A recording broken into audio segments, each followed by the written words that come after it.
नमस्कार। आज हम एक बहुत ही दिलचस्प विषय को समझने वाले हैं। हम ये जानने की कोशिश करेंगे कि हमारे शरीर के अंदर गड़बड़ियां आखिर होती कैसे हैं, यानी हम बीमारी की भाषा को समझने की कोशिश करेंगे। तो चलिए शुरुआत एक बुनियादी सवाल से करते हैं। बाहर का माहौल चाहे कैसा भी हो, गर्मी हो, सर्दी हो, हमारा शरीर अंदर से एक जैसा स्थिर कैसे बना रहता है? यही सवाल स्वास्थ्य और बीमारी की जड़ में है। आज हम इसे 4 हिस्सों में देखेंगे। पहले समझेंगे कि शरीर अपना संतुलन कैसे बनाता है, फिर जानेंगे कि चोट लगने पर क्या होता है, उसके बाद कुछ बीमारियों पर नजर डालेंगे और आखिर में इन सब के पीछे की मूल वजह को समझेंगे।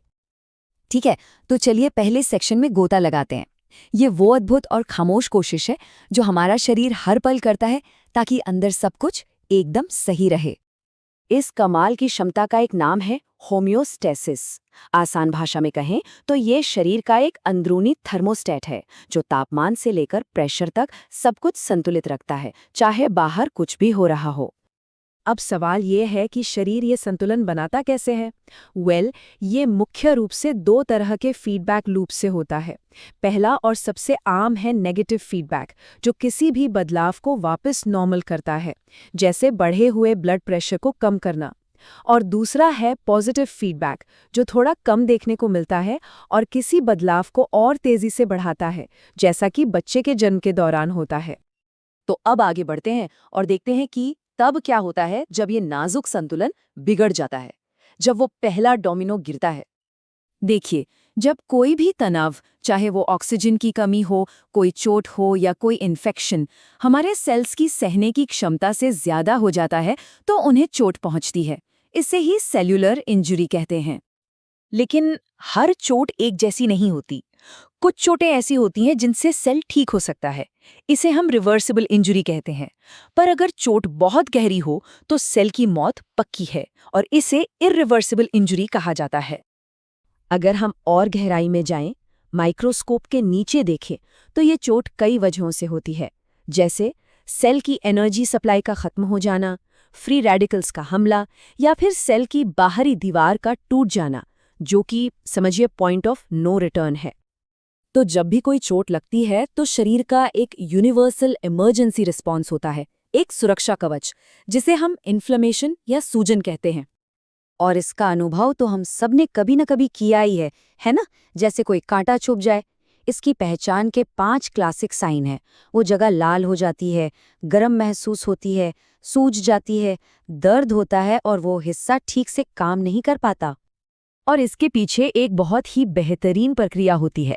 हमारे शरीर के जो फर्स्ट रिस्पॉन्डर्स हैं, यानी वाइट ब्लड सेल्स, वो खून की नसों से निकलकर, दीवार से चिपककर और फिर उसके आर पार होकर सीधे चोट वाली जगह पर पहुंच जाते हैं ताकि बचाव का काम शुरू कर सके।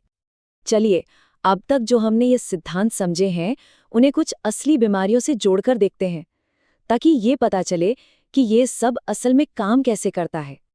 सबसे पहले बात करते हैं हाई ब्लड प्रेशर या हाइपरटेंशन की।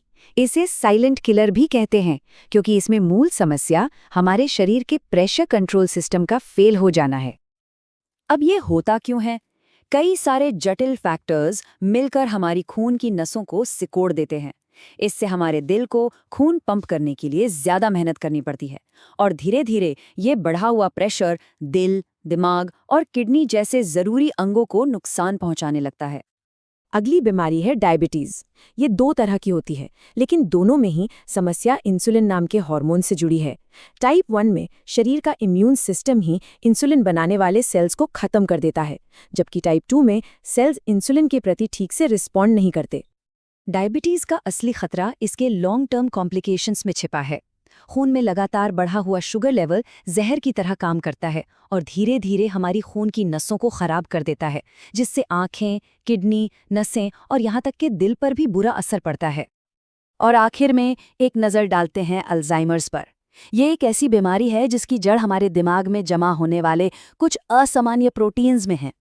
इसमें 2 मुख्य विलेन हैं, प्लाक्स और टैंगल्स। ये प्रोटीन के गुच्छे दिमाग की कोशिकाओं के बीच बातचीत के रास्ते को ब्लॉक कर देते हैं, जिससे धीरे धीरे कोशिकाएं मरने लगती हैं और दिमाग सिकुड़ने लगता है। तो इन अलग-अलग बीमारियों को देखने के बाद चलिए अब एक कदम पीछे हटते हैं और उस एक बड़े आइडिया को समझते हैं जो इन सबको आपस में जोड़ता है। कई बीमारियां जो ऊपर से बिल्कुल अलग लगती हैं, असल में वो एक ही जड़ से जुड़ी हैं। वो हमारे शरीर के अपने ही सिस्टम्स के फेल होने की कहानी है, चाहे वो फीडबैक लूप्स का फेल होना हो, सेल्स को नुकसान पहुंचना हो या फिर सूजन का होना हो। तो सबसे बड़ी बात जो हमें यहाँ समझनी है वो ये है कि अगर हम इन 3 मूल सिद्धांतों होम्योस्टैसिस, चोट और सूजन को समझ लें तो हम अनगिनत बीमारियों के पीछे का क्यों समझ सकते हैं। ये हमें सिर्फ बीमारी को नहीं बल्कि सेहत को भी समझने की एक भाषा देता है। और ये समझ हमें एक बहुत ही दिलचस्प और अहम सवाल पर लाकर खड़ा कर देती है। अगर बीमारी संतुलन बिगड़ने की कहानी है, तो क्या हम उस संतुलन को वापस लाने के नए और बेहतर तरीके खोज सकते हैं?